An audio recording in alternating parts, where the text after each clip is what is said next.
Dear learners, welcome to the Bachelor course on Human Rights. Today we will discuss United Nations' much popular organ, that is the General Assembly. This organ has established democratic values in the world by offering equal respect for all sovereign nations, whether big or small. Let us begin and try to know more about United Nations General Assembly. The UN General Assembly is one of the 6 organs of United Nations organization, the others being the Security Council, the Economic and Social Council, the Secretariat, the Trusteeship Council and the International Court of Justice. Serving many functions of primary importance such as deliberation of issues, policy making and making recommendations done by the General Assembly, it is definitely a vital organ of the United Nations. These functions along with many others are mentioned in the UN Charter. It is important to mention here that the General Assembly also has a massive role to play in the matters of human rights and issues related to international peace and security around the world. The Charter provides for the General Assembly from Article 9 to Article 22 in its Chapter 4.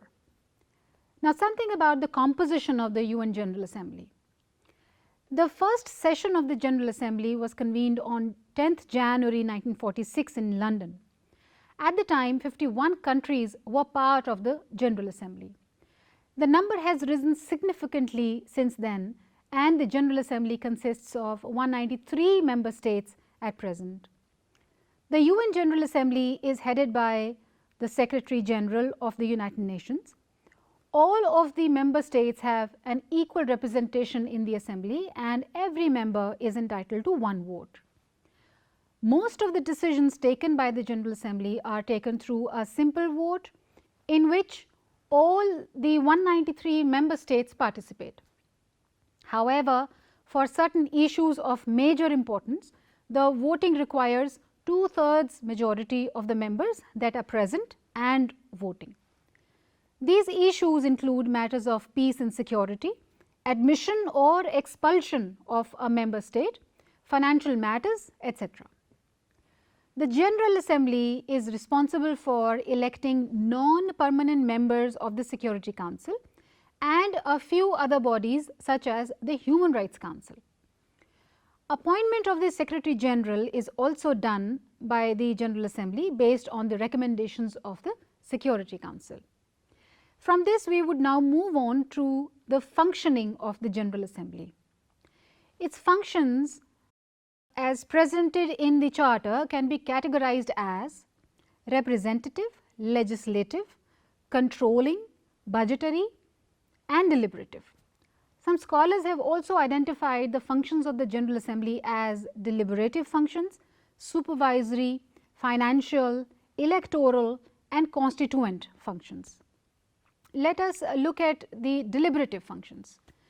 The General Assembly under Article 13 is to initiate studies and to make recommendations for the purpose of promoting international cooperation in the political field and encouraging the progressive development of international law and its codification, and to promote international cooperation in the economic, social, cultural, education and health fields and assist in the realization of human rights and fundamental freedoms for all without distinction as to race, sex, language or religion regarding discussions, studies and recommendations and passing of resolutions on different matters. That is a lot of work.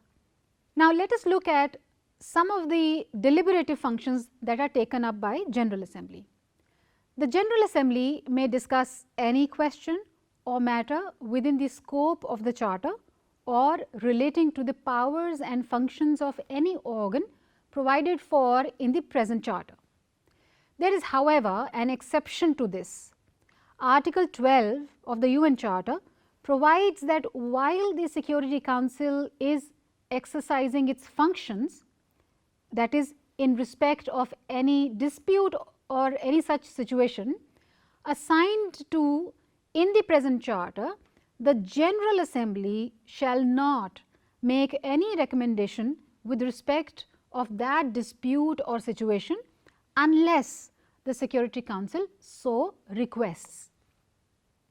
The General Assembly may consider general principles of cooperation in the maintenance of international peace and security, and may make recommendations with regards to such principles to the members of the General Assembly or to the members of the Security Council or to both.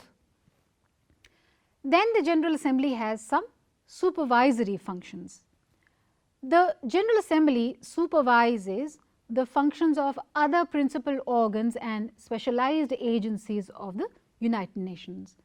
The General Assembly particularly exercises sufficient control over the two principal organs of the United Nations, namely the Economic and Social Council and the Trusteeship Council. We would be discussing Trusteeship Council and the Economic and Social Council in detail in other lectures.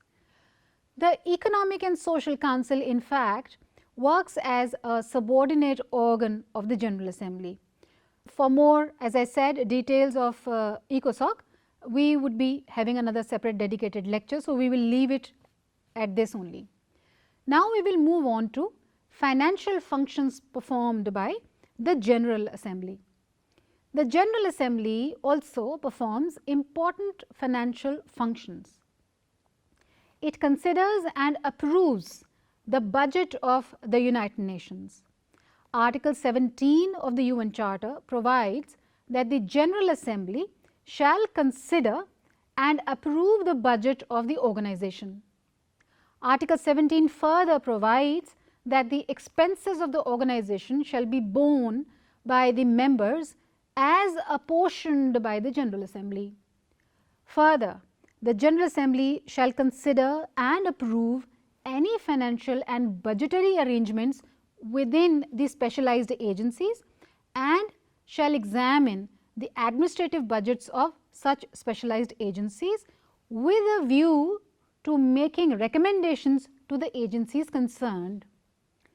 It is important to mention here a provision in the UN Charter, that is Article 19, which says a member of the United Nations which is in arrears in the payments of its financial contribution to the organization shall have no vote in the General Assembly if the amount of its arrears equals or exceeds the number of contributions due from it for the preceding 2 full years. The position of the payment of members' contribution to the United Nations is quite unsatisfactory. In the beginning of the year 2000, as many as 45 countries had lost from the non-vote rule due to special circumstances such as civil war and natural disasters. Some of these countries were Bosnia, Comoros, Tajikistan, Republic of Congo, Guinea-Bissau, Nicaragua and Georgia, etc. However, it is noted that powerful countries get away with such anomalies. There are other financial problems of the United Nations.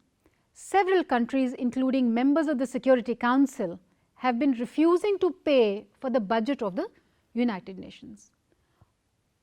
On 8th of March 2006, UN Secretary General Kofi Annan submitted a report for the reform of the UN. In his report, he recommended that the reforms have become necessary, rather imperative, because conditions have changed and in many aspects the present rules and regulations have outlived their utility. The financial reforms are also a major concern as we celebrate 75 years of the establishment of United Nations. From here we move on to the elective functions of the General Assembly. The General Assembly performs two types of elective functions. First, regarding admissions of new states to the United Nations, and secondly, election of members for other organs. Regarding admission of new members, or new states to the United Nations, the General Assembly performs important functions in respect with that. The Charter of the UN uses the term admission for the purpose. But as pointed out by scholars like Leonard, it is in fact election and therefore comes under the elective functions of the United Nations. A new state is admitted to the UN by a decision of the General Assembly by 2/3 majority of the members present and voting upon the recommendation of the Security Council. Besides this, the General Assembly also possesses certain powers in respect of suspension and expulsion of its members. In this connection, we may note that a member of the United Nations against which preventive or enforcement action has been taken by the Security Council may be suspended from the exercise of rights and privileges of being a member of the General Assembly upon the recommendations of the Security Council. Since the suspension of the rights and privileges of the membership is an important and substantial matter, it can be done only when the General Assembly passes resolution by 2/3 majority of the member present and voting upon the recommendation of Security Council, as we just discussed. A member of the United Nations which has persistently violated the principles as contained in the Charter may be expelled from the organization by the General Assembly upon the recommendation of the Security Council again. Since the expulsion of members is also a substantial matter, the same procedure is followed as has been mentioned in case of admission or suspension of members. A few examples may be of your interest in this regards. Due to Crimea's March 2014 referendum to leave Ukraine and to join Russia, the General Assembly adopted a non-binding resolution declaring the referendum invalid and Russia's annexation of Crimea as illegal. The resolution passed 100/11 with 58 abstentions. In December 2019, the General Assembly passed another non-binding resolution condemning human rights abuses against Muslim Rohingyas in Myanmar. It passed with 134 against 9 with 28 abstentions. A member of the United Nations which is in arrears of the payment of its financial contribution to the organization may also be deprived of its right to vote in the General Assembly. And this also needs to be passed by 2/3 majority of the members present and voting.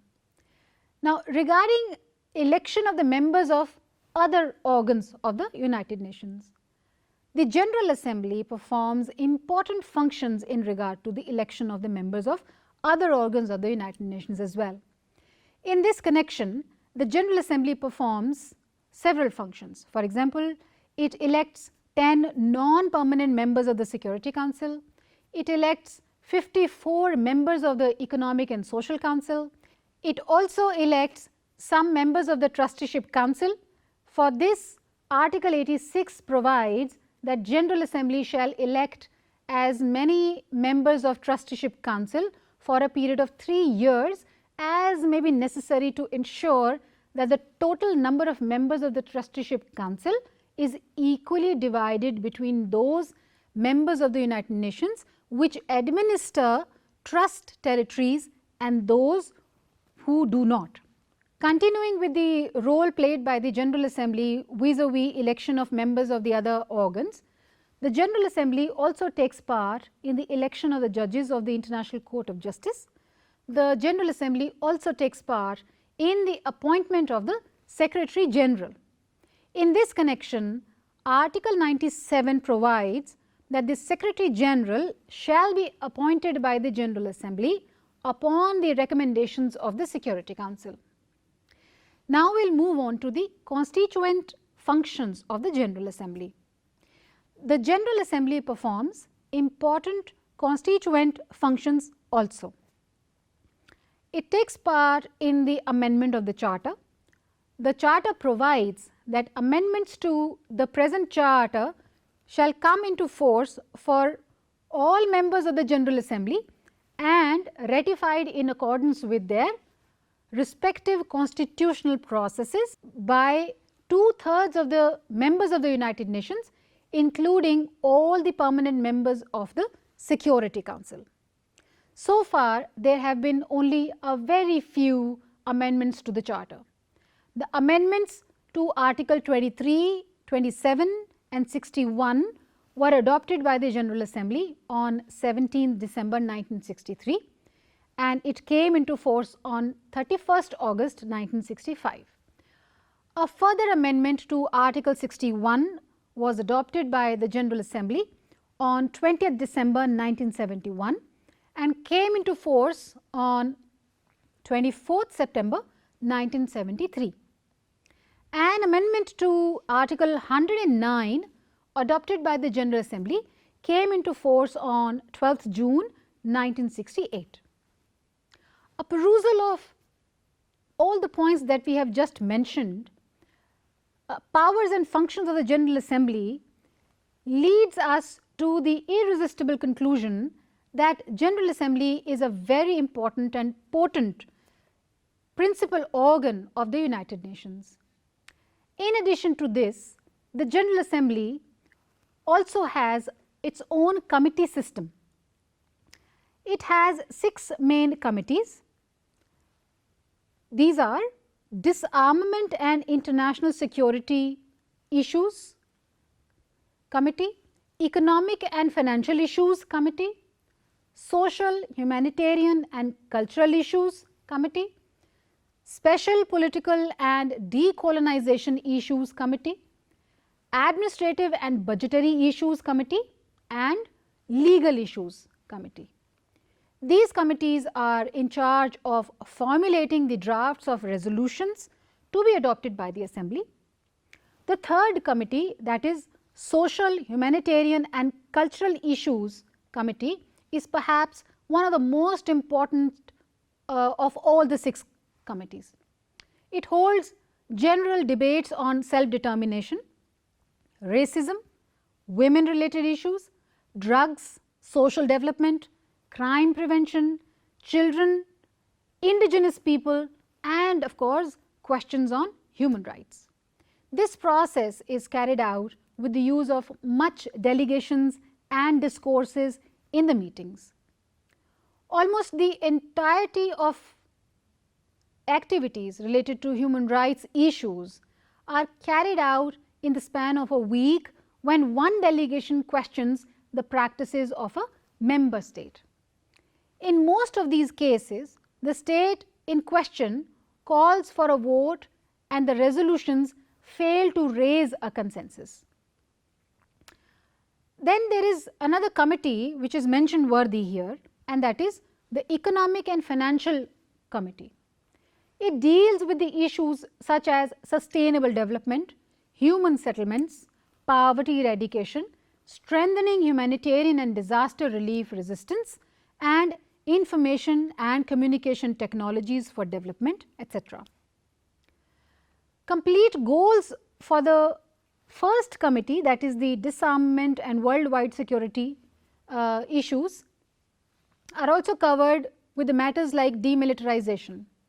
However, atomic testing, little arms and the fear of landmines are also major concerns. The first committee was the site of a basic liberties crusade that brought about the appropriation of a resolution beginning in this cycle towards the drafting of an extensive arrangement setting up basic worldwide principles for the import and trade and move for customary arms.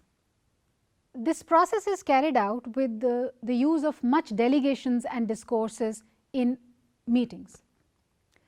Then we will move on to several activities of the General Assembly in addition to all these.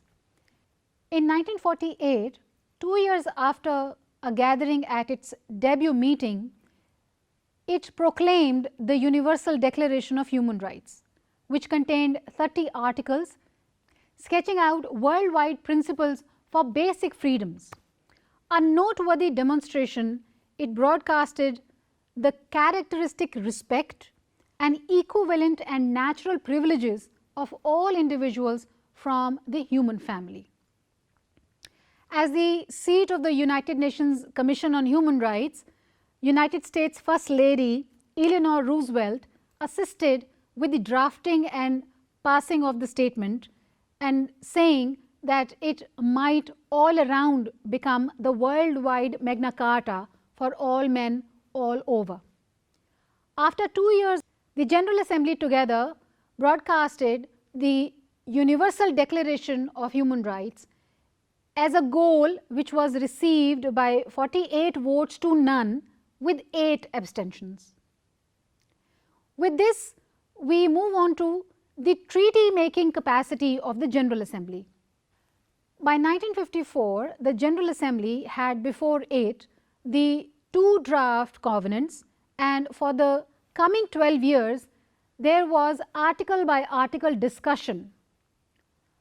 On 16 December 1966, the General Assembly received 3 instruments: the International Covenant on Economic, Social and Cultural Rights, the International Covenant on Civil and Political Rights, and the optional protocols. All these together are known as the International Bill of Rights. Other such conventions are Convention on the Elimination of All Forms of Racial Discrimination 1965, the International Covenant on Civil and Political Rights, we have already talked about this, International Covenant on Economic and Social and Cultural Rights, we just mentioned, and then there is Convention on the Elimination of All Forms of Discrimination against Women 1979, Convention against Torture and Other Cruel, Inhuman or Degrading Treatment or Punishment 1984, Convention on the Rights of the Child 1989, International Convention on the Protection of the Rights of All Migrant Workers and Members of their Family 1990, International Convention for the Protection of All Persons from Enforced Disappearance 2006, Convention on the Rights of Persons with Disabilities 2006. And the role of General Assembly has been instrumental in bringing all these treaties into reality. But this is not all. General Assembly also brings in resolutions. The General Assembly's law making is not confined to the creation of declarations and treaties.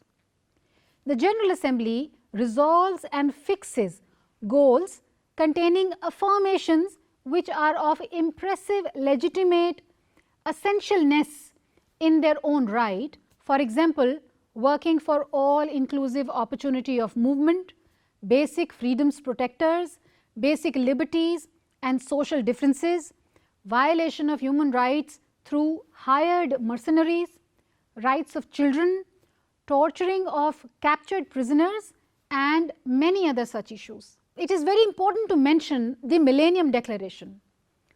For its 55th session in 2000, the General Assembly was designated the Millennial Assembly.